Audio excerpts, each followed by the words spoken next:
Welcome into your Saturday Night Rewind. College football is officially back in the Bluegrass, and we are going to get into all of the action, starting off with Kentucky football hosting Toledo this afternoon. Boy, was it good to be back at Kroger Field, and beautiful weather for today's game as well.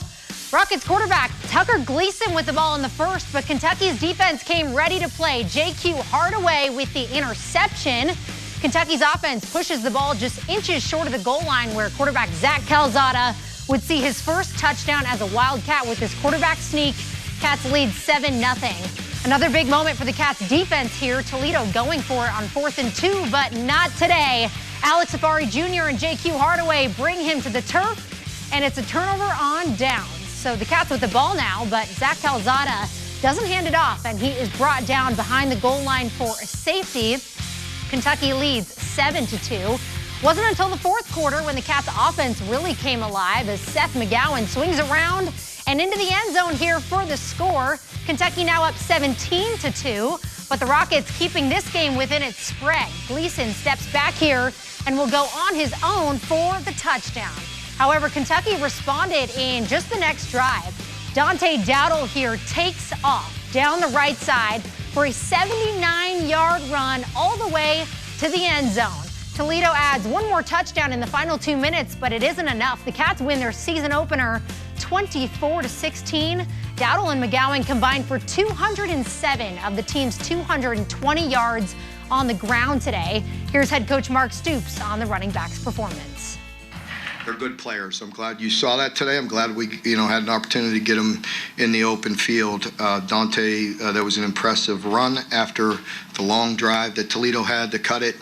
One-play drive, and Dante rips off the touchdown run. You could see the big guy we talked about in the offseason that, yes, he's a big boy and he's powerful, but he showed great speed there again to take it, for a 78-yard run. And same with Seth. I think both of those guys need reps on our field as well. In the scrimmages, they were really limited. They both played a lot of football, and their running backs, they're going to take a lot of hits through this year. And so I think with the footwork and the footing of our field, hopefully they'll continue to improve and get more comfortable, because they did slip a few times as well. All right, it took a while for the offense to get going in today's game. It was the defense that kept Kentucky in the mix early on with key stops on 3rd and 4th down. So with more on the Cats' defensive performance today, here's Noah Ellis. Well, the Kentucky defense got off to a hot start today at Kroger Field, allowing 0 points through 50 minutes of action today. Alex Safari led the way with 13 tackles. Hear what he had to say on his big game today. I feel like the D-line did a great job just attacking the quarterback, getting after the quarterback, not letting him breathe in the pocket, So, just letting him scramble everywhere. So I feel like we did a great job with that, and I'm just proud of the guys for that. And defensive coordinator Brad White was also pleased with his defensive production today. Hear what he said on what he liked from today's game.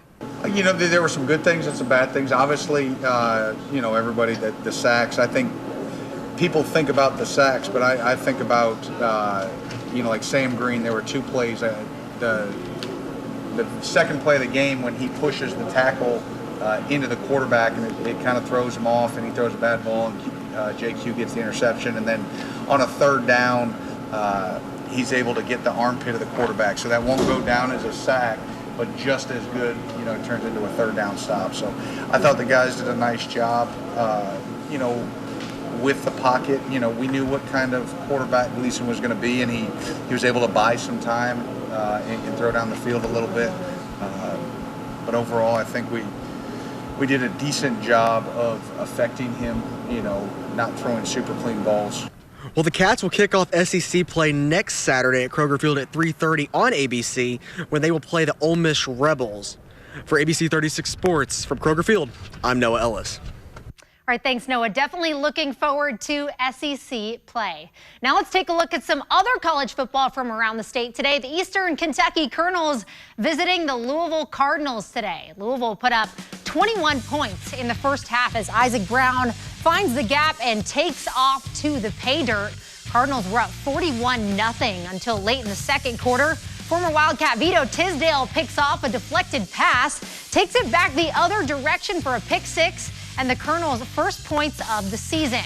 Despite some highlights late in the fourth, Eastern ultimately falls in this one 51-17. Georgetown College taking on University of Pikeville tonight. Tigers quarterback Justice Burnham finds Clayton Davis, who makes the contested catch in the end zone.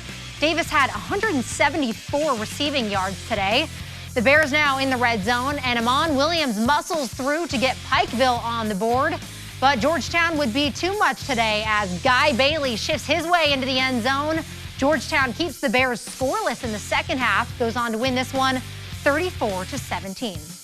Finally, Morehead State hosting Allen today. First drive, quarterback Carter Cravens slings that one long to Anthony Ice, 44 yards. It's 7-0 Eagles. Second quarter now, Craves thinking in the pocket, uses his legs and dives across the line here for the touchdown.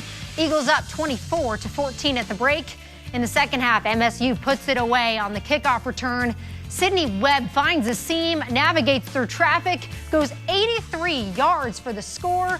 Morehead State put up 38 on opening night and survives a shootout with Allen, 38-31, the final. All right, that is all for your Saturday Night Rewind.